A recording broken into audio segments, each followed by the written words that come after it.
All right, today guys, we have a sweet 78 CJ5 factory V8 Jeep.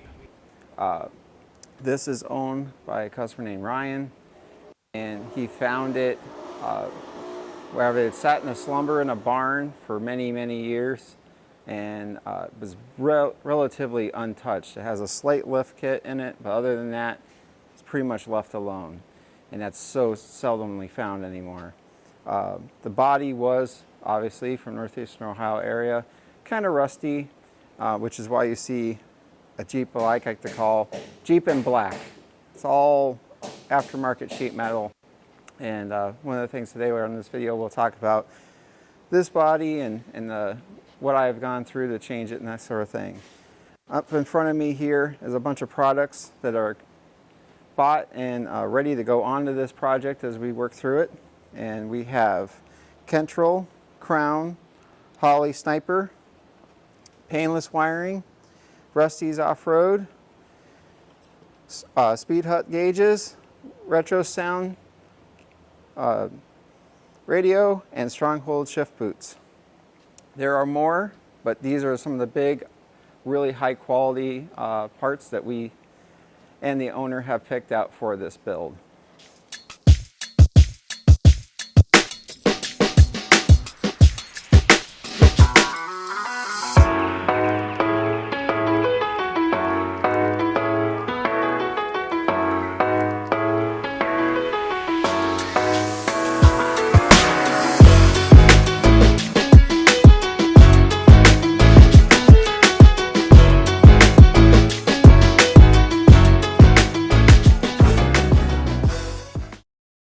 This Jeep is one of the things that people always talk about and reminisce about, that I had a Jeep like this at one time, and it's pretty awesome. This one has the options it has. Pretty sure it's a Renegade package, factory V8, 3-speed, Dana 20 transfer case, good old Dana 30 in the front, and AMC 20 in the rear. And some of the things that we are going to go through on with this build is we are literally going to tear this down to the bare frame, sandblast, new gears, one-piece axle shafts, stainless steel brake lines. We're going to go through the engine, transmission, transfer case. This will be 100% a brand new Jeep when we're all done. One of the other components that are not here but are on the Jeep is a Daystar 1-inch overstock body mount kit. It's something we like to include anytime we're doing a frame off Jeep in this shop. These are all aftermarket body components, and you can see it is possible to get a pretty good fit with some work. They are going to require you to bend, grind, and fit. They're not just going to bolt on. What you have to remember is you have to be glad that you can buy a component and put on your Jeep and make it look new like this one will be.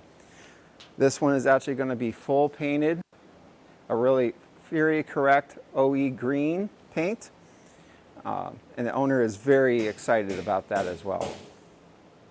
This Jeep originally came into us for a crawl-over inspection. That is something we offer anytime you have a new-to-you Jeep and you don't know a lot about it or you're not sure what condition it is in. And we literally go bumper to bumper over the vehicle, and we'll write down everything. We joke around and say it will tell you everything you don't want to know about your Jeep. And this one, sadly, the original tub was in pretty sad shape. Someone had, probably in the 80s, gotten in and done some Bondo repair, and it was good for the moment, and it saved the Jeep for a later rebuild, but it was showing its age. The other thing Ryan is really concerned of is he has a young son, and son's super geeked about Jeeps, as mine and Neil's sons are as well, and daughters. And he wants him to be safe. He wants him to have a quality Jeep experience. And at the end of this, it'll be, in all incest, brand new CJ5, and he'll be able to enjoy it for many years to come. When this Jeep came in for this part of the build, we went ahead and we stripped off all the sheet metal. That involved some cutting, some hacking, some impacting, Lots of work to get that part off. It did not come off in one piece. Literally cut it in multiple pieces to get it off and to save the frame as much as possible. Due to the fact that the frame is in great shape, that is what allows us to fix this Jeep. The body actually fell into pieces. One of the cool things that we're actually changing on this Jeep, originally it had no tailgate, sans tailgate. Tailgate was an option on a 5. And Ryan decided that on this time around, this one will have a tailgate. And that's one of the cool things about this, when you go to a repop body, is you can make choices like that. And in my words, go back and rewind the time and order the Jeep yourself. So after we got the body stripped off, we went ahead and did looked over everything on the frame and get a judgment call of what it will need to be fixed and service ready for the future. And we had installed the body pucks, and then we put the new tub on. Went ahead and located it side to side, front to back. Got that started, and then we fit all the front sheet metal, staying in mindful of our gaps and the way it's positioned on the frame. That also proved to us the frame was square and relatively without any problems. As we're working through this, I will continue to assemble this Jeep in black till it is pretty much complete minus wiring. It will have seat bases, windshield frame, roll bar, steering column, heater, dash, lights, everything will be mounted. Reason I do that is then when you go to paint, it's good. It's done. It comes back from paint and you assemble it and you're good to go down the road. The last thing you want to do when you're rebuilding the vehicle is drill through fresh paint. That is something we try to avoid. Sometimes it happens, but I'm doing a lot of stretches with this to try to keep that from happening. All the hinges and those components are all Kentrel on this build, and fit right on, right the first time. Just darn works. Fuel system. This has a 2-barrel Motorcraft 2100 carburetor. We're removing that and going with a Holley Sniper 2-barrel direct replacement.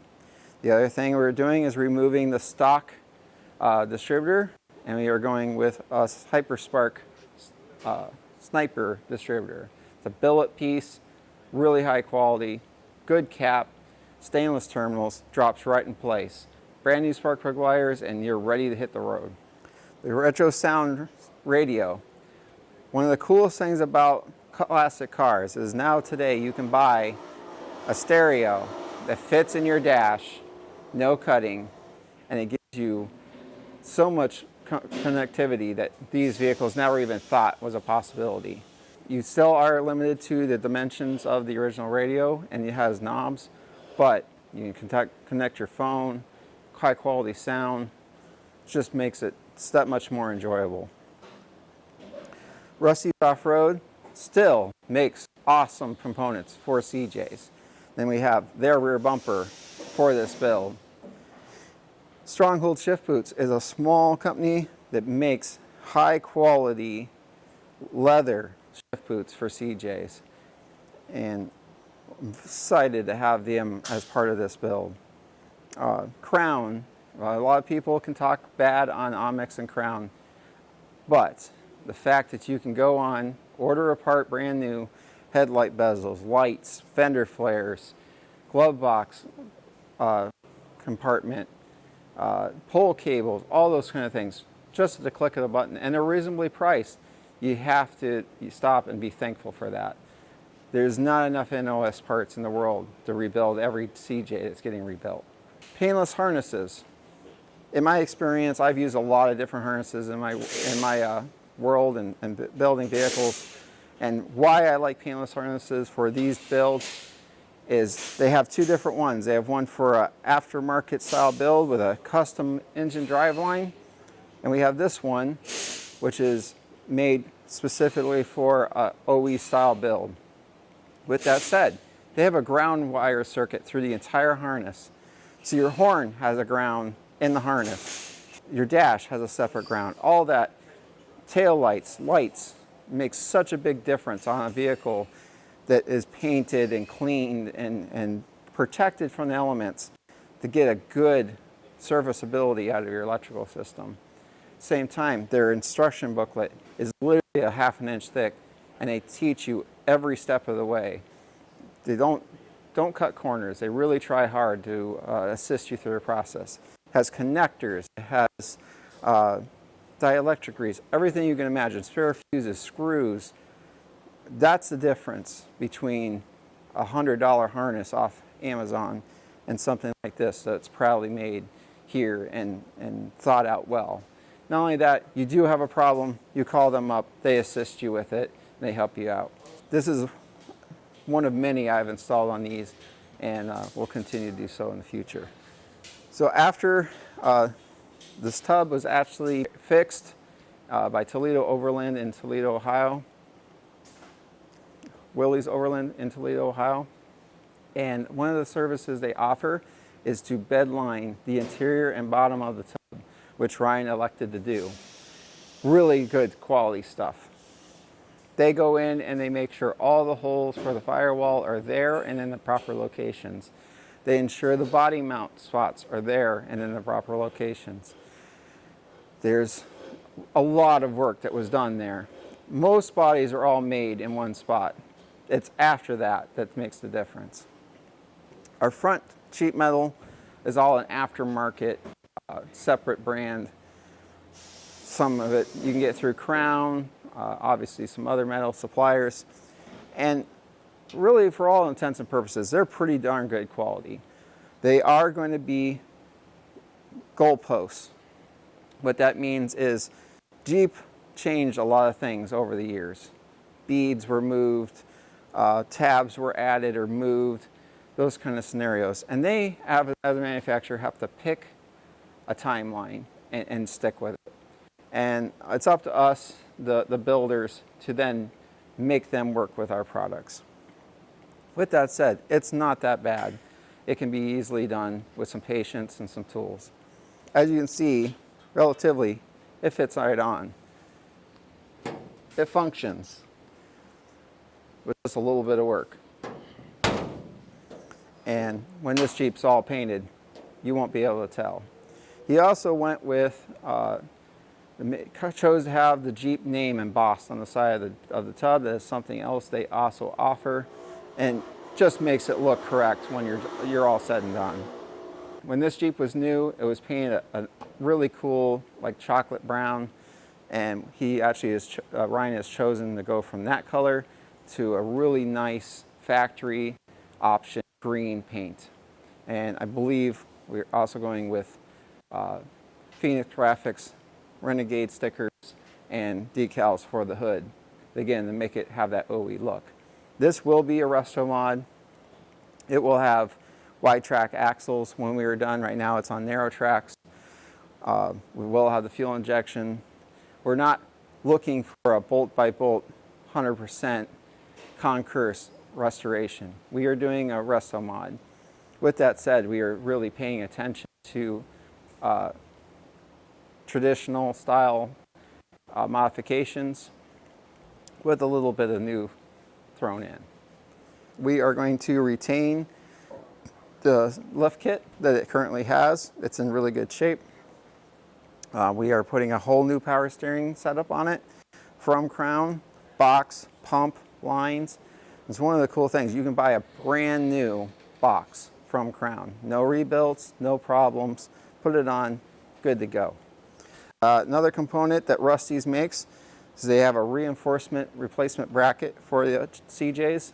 Steering box mounting is always a concern and problem with this era CJ. It's actually two parts for those that don't know. And theirs gets rid of that design, makes it one piece, bolts it on, makes it safe.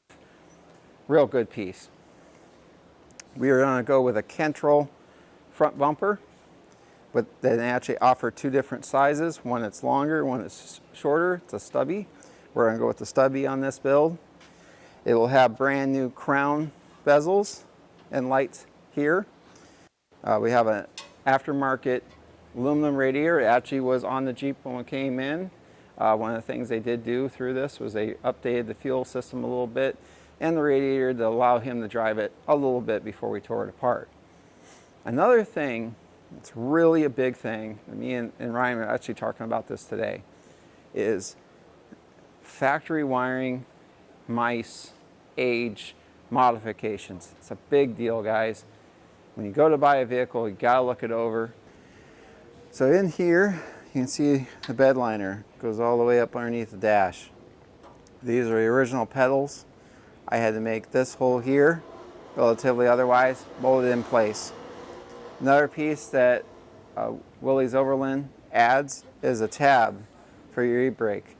I cannot tell you how many vehicles I have seen come in where this is just floating in space, because originally the Jeep had that. This is per OE style CJ5 with the small transmission opening and the ribs in the back. It has the reinforcements here by the seats. It had the holes already for the seat bases. Now with that said, I had to do a little massaging. It's not going to bolt right in, be perfect. This side did. That side had to adjust, add a little critique and movement there. Now the thing you got to remember is we're adding bed liner to it. We're making the tub thicker. It makes things fit a little different. We are going to go ahead and reuse an OE style dash in this. In order to make that work, there is a couple of little spots. I need to critique these holes. They're close, but I do need to critique it. These holes here for the thumb screws for the windshield, they weren't there. Went ahead and put those in, no problem. Over here to my right, we got the roll bar. This is the OE roll bar. I went ahead and placed it in the Jeep. Now it wasn't perfect. It had a little twist to it and everything. Wasn't unserviceable, but it was, you know, it's 40 some years old. So I went ahead and put it in one side at a time, one set of holes at a time, locate everything correctly, got it positioned in the Jeep, and was able to reuse all the factory hardware. It's really amazing though that you were in today's age, you can go into something that's 40 years old, you can buy brand new components to refurbish it. It's really a testament to how popular and everlasting these vehicles are.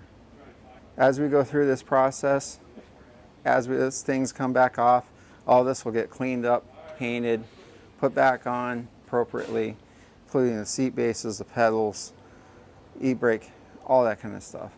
The column will get gone through, transmission, transfer case, axles, motor, all will be freshened up, clean, painted. In all intents and purposes, when this is done, it'll look like a brand new Jeep. This should give him lots of happy miles after that's done. This is just one of many that we have done like this. Ryan has gone with really nice, high quality, best top seats. They actually have very good seats for these, complete with rear seat and front seat buckets. One of the cool things is you can get a color that is very close to the OE tan Levi style dash pad that this had originally. And luckily that's in good shape and we're able to reuse that.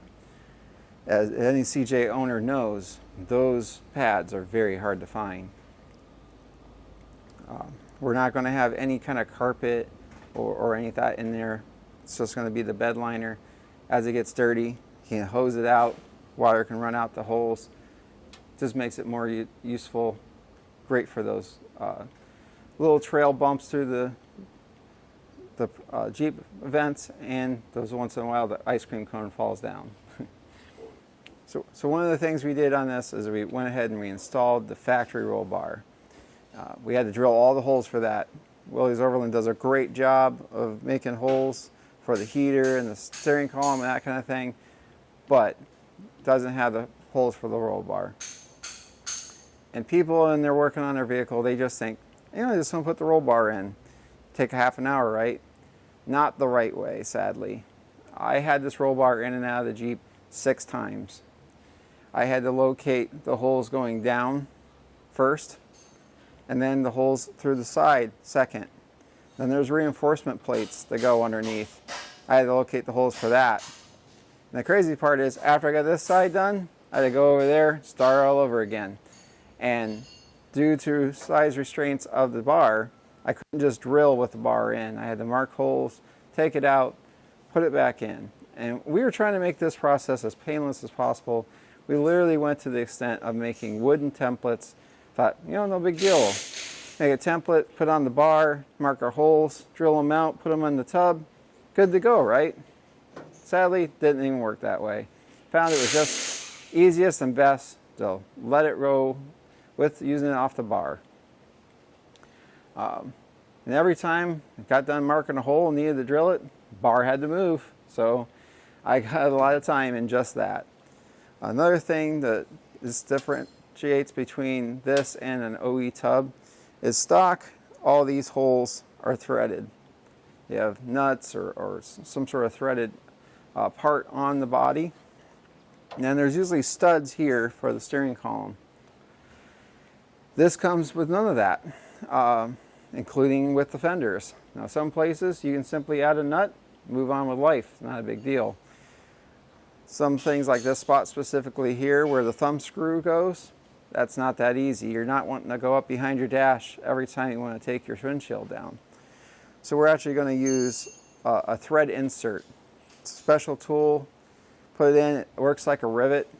As long as you use a high quality nut and a high quality installation tool, install them correctly, good for the long haul.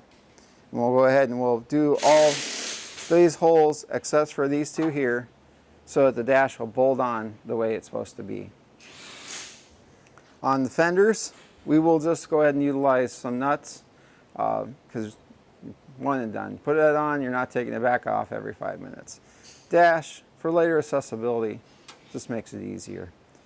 Another thing we're going to do, it's a common upgrade on these, is the Blazer fan upgrade. That's the blower motor. CJs, we all, if anyone's driven one that's stock, know. Fan's a little to be desired. Just doesn't put out a lot of CFM. So we're going to go ahead and modify Willie's Overland's hole a little bigger, put the bigger motor on it as we rebuild the box. It'll be good to go. Brand new heater core, pretty much that box will be good as new. Everything in here will get painted, cleaned up, restored, basically like it was new, and ready to last the test of time. We make lists like other big car shows do on pieces of cardboard. It's just most convenient. These are the list of things that I need to drill holes for, and it honestly helps you with your project. You look at a long list, it can get pretty monotonous and you go, man, I'm never going to get this done. But if you got a list and you can go through and you can cross things off as you get it accomplished, gives you a little bit of, whew, getting further down that list, and I'm getting somewhere, and it makes you feel good about it. And make multiple lists. This is the windshield box. Just grab a piece of cardboard, piece of pen, write things down, figure it out. It just makes it better.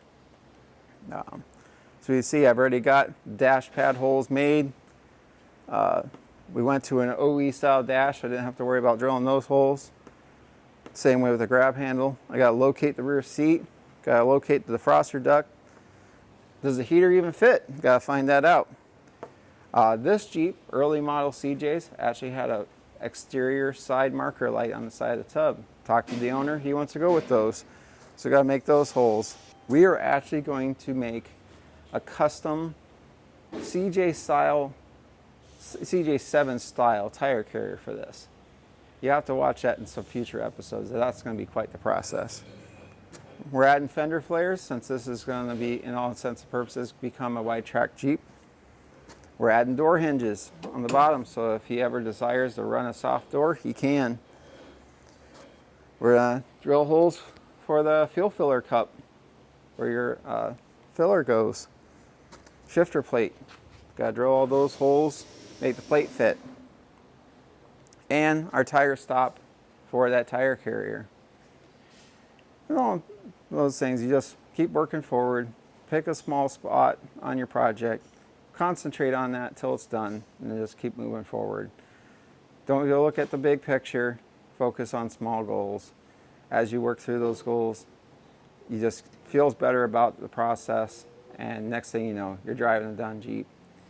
When you start looking at the big picture, it can be overwhelming, and it makes you not want to work on it. Another thing we're going to try to do with this Jeep is factory. This would have had tire, like a chain support for the tailgate. We're going to work at retrofitting a cable style inside the Jeep. That way we don't have chains rattling on the new paint, and it just looks more aesthetically pleasing.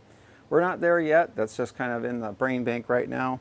But as we work through that, we'll make sure that we update you guys with that progress and what it looks like. Keep your eyes on the our Facebook page and Instagram page for updates on this build and many others.